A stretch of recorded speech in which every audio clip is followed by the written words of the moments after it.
Movie की शुरुआत में हम एक ऐड देखते हैं जिसमें मैरियन नाम का एक आदमी बता रहा होता है कि वाइफ लाइक नाम की कंपनी ने एक ऐसी एंड्रॉइड वाइफ बनाई है जो कि बिल्कुल इंसानी वाइफ की तरह ही काम कर सकती है, और अगर उस एंड्रॉइड वाइफ के अंदर अपनी वाइफ की यादों को डाल दिया जाए तो ये ठीक उसी की तरह ही बर्ताव करेगी और उसकी खूबियां इस रोबोट में भी आ जाएंगी और वो रोबोट बिल्कुल रियल लगती है और दिखने में भी एक रियल औरत की तरह है। और मैरियन की ये रोबोट वाइफ काफी एडवांस है जो कि किसी की भी जरूरत को पूरा कर सकती है, चाहे वो खाना बनाना हो या फिर अपने मालिक की शारीरिक जरूरतों को पूरा करना हो। इसके बाद हम विलियम नाम के एक आदमी को देखते हैं जो कि इन एंड्रॉइड वाइफ को पकड़ने का काम करता था। असल में विलियम स्केयर नाम के एक ऑर्गेनाइजेशन का हिस्सा था जिनका मानना था कि एंड्रॉइड वाइफ किसी असली इंसान की तरह ही है और उनमें भी इंसानों की तरह भावनाएं होती हैं, इसलिए उन एंड्रॉइड वाइफ को आजाद कर देना चाहिए ताकि वो भी अपनी इच्छा अनुसार अपनी जिंदगी को जी सके। आगे विलियम अपने ऑफिस आता है जहां पर वो वाइफ लाइक कंपनी के मालिक मैरियन से मिलता है। यहाँ पर मैरियन विलियम से कहता है कि मैं जानता हूँ कि तुम अपनी वाइफ की मौत से ज्यादा परेशान हो,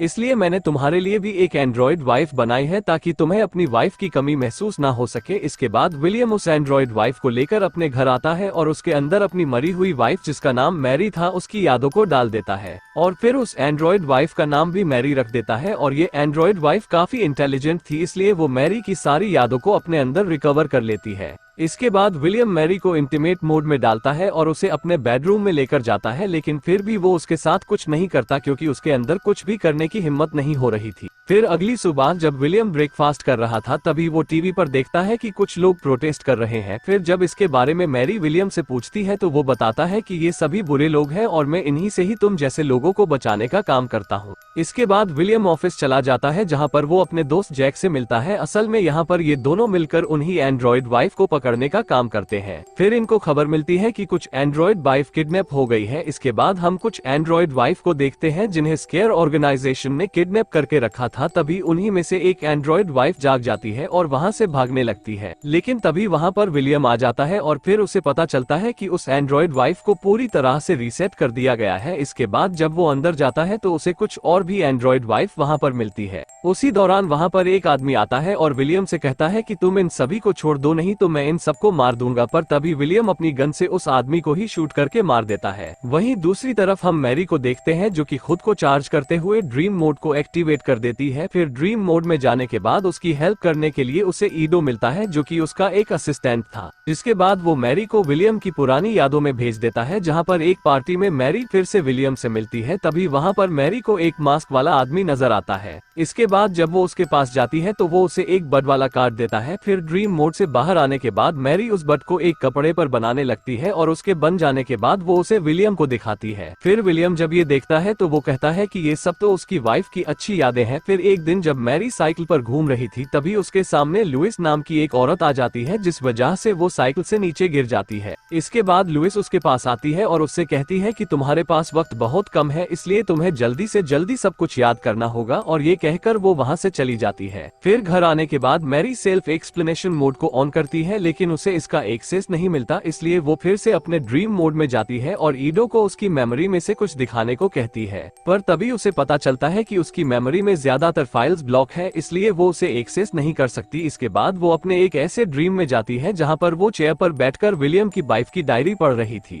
पर तभी वहाँ पर एक आदमी आता है और वो वही मास्कमैन था जिसे मैरी ने अपने पिछले ड्रीम में देखा था। अब वो मास्कमैन मैरी के पास आने लगता है लेकिन तभी विलियम उसे नींद से जगा देता है। इसके बाद जब मैरी सो रही थी तभी विलियम उसकी बनाई हुई बट की ड्राइंग को डस्टबिन में फेंक देता है, जिससे हमें पता चलता है कि कुछ ऐसी बातें भी हैं जो विलियम सबसे छुपाना चाहता है। अगले दिन विलियम फिर से कुछ रोबोट वाइफ को पकड़ने जाता है पर तभी वो देखता है कि वहाँ पर एक एंड्रॉइड वाइफ रिसेप्शन पर काम कर रही है। तभी विलियम उसे अपने साथ चलने को कहता है लेकिन वो कहती है कि तुम्हारे साथ चलने से अच्छा तो मैं अपनी जान दे दूंगी, और ये कहकर वो खिड़की से नीचे कूद जाती है। उधर हम मैरी को देखते हैं जिसके पास लुइस आती है। लुइस मैरी से पूछती है कि क्या तुम्हारी मुलाकात कैनी से हुई है, पर तभी लुइस को पता चलता है कि मैरी उसकी सारी बातें रिकॉर्ड कर रही है, इसलिए वो विलियम के लिए एक मैसेज छोड़ती है कि कैनी बहुत ही जल्दी तुमसे मिलने आएगा, और ये कहकर वो वहाँ से चली जाती है। फिर रात को जब विलियम घर पर आता है तो मैरी उसे लुइस के बारे में बताती है, जिसके साथ वो उसे ये भी बताती है कि जब भी वो अपने ड्रीम मोड को ऑन करती है तो हमेशा उसे वहाँ पर एक मास्क पहना हुआ आदमी मिलता है। अब ये सब सुनने के बाद विलियम डिसाइड करता है कि वो मैरी को वापस उसके ड्रीम में भेजकर उस मास्क मैन का पता लगाएगा कि आखिर वो आदमी कौन है, क्योंकि उसे ऐसा लग रहा था कि इन दोनों में कोई ना कोई कनेक्शन जरूर है। फिर इसका पता लगाने के लिए विलियम अपने एक दोस्त की मदद लेता है, जिसके बाद वो दोनों मैरी को उसके ड्रीम में भेज देते हैं। फिर ड्रीम में जाने के बाद मैरी एक गेट के अंदर जाती है। फिर अंदर आने के बाद उसे फिर से वही मास्क पहना हुआ आदमी मिलता है। फिर जब वो आदमी अपना मास्क हटाता है तो हमें पता चलता है कि ये और कोई नहीं बल्कि वही कैनी है जिसके बारे में लुइस बात कर रही थी। फिर कैनी मैरी को एक एड्रेस देता है और ये सारी चीजें विलियम भी बाहर कंप्यूटर पर देख रहा था। इसके बाद विलियम कैनी के दिए हुए एड्रेस पर पहुंच जाता है, लेकिन वहां पहुंचने के बाद भी विलियम को वहां पर कुछ नहीं मिलता, इसलिए वो वापस घर आ जाता है। यहाँ पर मैरी उससे पूछती है कि मेरी ड्रीम फाइल्स में से कुछ फाइल्स ब्लॉक क्यों है। ये सुनकर विलियम बताता है कि मेरी वाइफ स्केयर ऑर्गेनाइजेशन के लिए काम करती थी और वो कई लोगों की मौत का कारण बनी, जिसका उसे बहुत दुख था।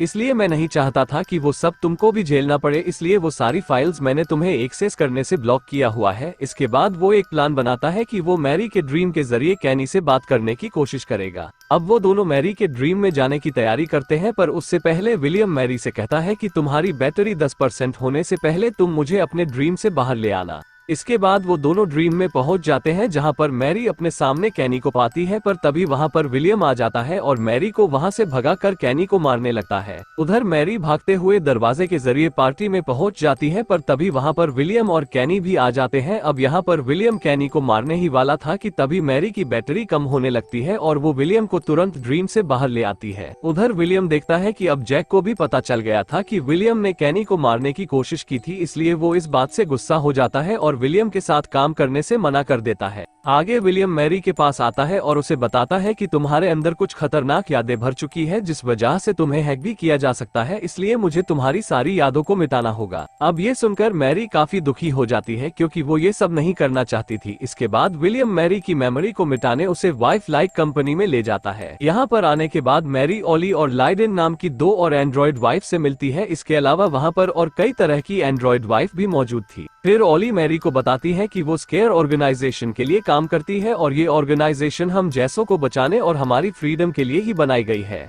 इसके साथ ही वो मैरी से कहती है कि तुम्हारी यादें वाइफ लाइक कंपनी मिटाने वाली है, लेकिन तुम फिक्र मत करो, हम तुम्हारी यादों को थोड़ी देर के लिए दूसरे एंड्रॉइड में ट्रांसफर कर देंगे। अब ये सुनने के बाद मैरी भी डिसाइड करती है कि वो अपनी यादों को ऐसे मिटने नहीं देगी और वो ये भी पता लगाकर रहेगी कि कैनी का क्या मकसद है। आगे मैरी अपनी यादों को दूसरे एंड्रॉइड में ट्रांसफर कर देती है, जिसके बाद उसकी यादों को पूरी तरह वाइफ लाइक कंपनी मिटा देती है। अब ये प्रोसेस होने के बाद मैरी अपनी यादों को फिर से रिकवर कर लेती है और इसके बारे में न तो वाइफ लाइक कंपनी को पता चलता है और न ही विलियम को।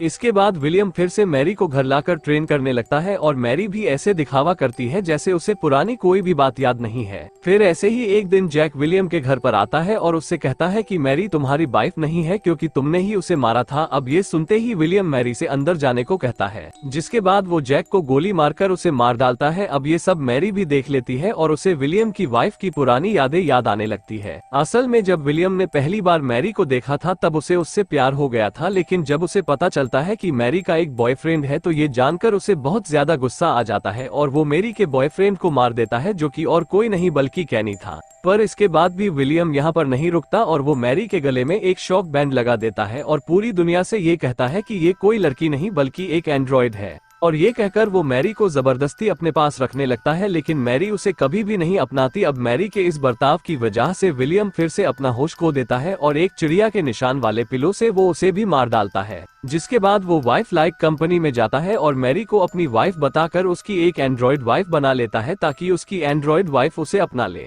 अब जब मैरी को ये सारी बातें याद आ चुकी थी तो वो समझ जाती है कि विलियम कितना घटिया किस्म का आदमी है, जिसके बाद वो अपनी पावर का 100% यूज करती है और विलियम को नीचे गिराकर उसी चिड़िया वाले पिलो से उसे मार देती है, जिसके बाद वो उसकी दी हुई रिंग भी वहीं छोड़ देती है। और यहाँ पर हमें ये भी पता चलता है कि मैरी ही पहले स्केयर ऑर्गेनाइजेशन की हेड थी और उसी ने इसकी शुरुआत की थी। आगे मैरी फिर से अपनी टीम के पास चली जाती है और वहाँ पर वो देखती है कि लुइस ही कैनी का मास्क पहनकर उसके ड्रीम में आती थी, क्योंकि कैनी को तो पहले ही विलियम ने मार डाला था। फिर मूवी के लास्ट में हम मैरियन को देखते हैं जो कि विलियम का एक एंड्रॉइड बनाता है और कहता है कि अब विलियम का एंड्रॉइड ही एंड्रॉइड वाइफ को पकड़ने का काम करेगा।